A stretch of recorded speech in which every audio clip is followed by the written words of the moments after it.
prisoner of war. Some guy came out of the camp with a Jeep. He said, "You guys are free now." That was the way it ended. An incredible survival story from an Edmonton veteran imprisoned by the German army. Not only did he survive the war, he lived to tell his tale of being imprisoned in a German POW camp. You'll meet an Edmonton war hero who's helping to ensure we remember. That's next.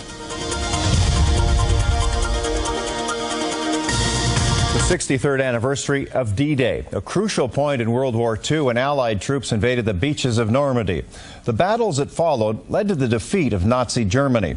Vanessa Pratap has more on the unique experience of one veteran, a former POW. June 1944, Canadian, British and American forces close in on Normandy, the goal which was achieved to liberate Europe from Nazi Germany. We had clandestine radios that we knew what was going on.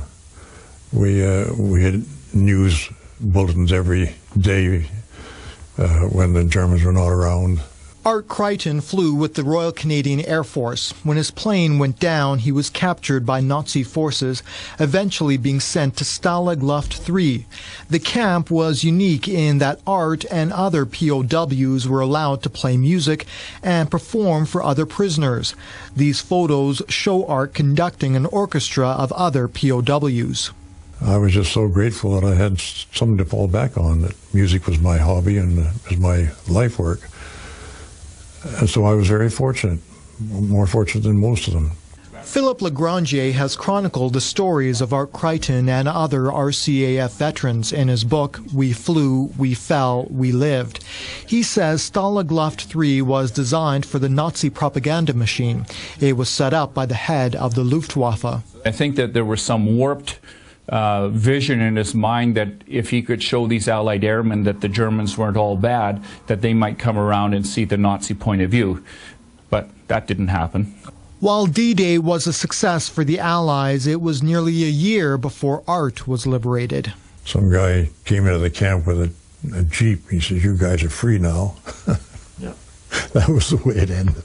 Some guy in a Jeep. You know, we expected it to be a fight, a big battle, but there was nothing. This Hummel figurine is a keepsake from Art's time as a POW. Though it may seem simple, its significance is important. This was, I suppose, a sense of wanting to own something. And I knew it was of value, and I just thought I'd bring that home. The D-Day anniversary happens to fall on Art's birthday. He's 90 years old now.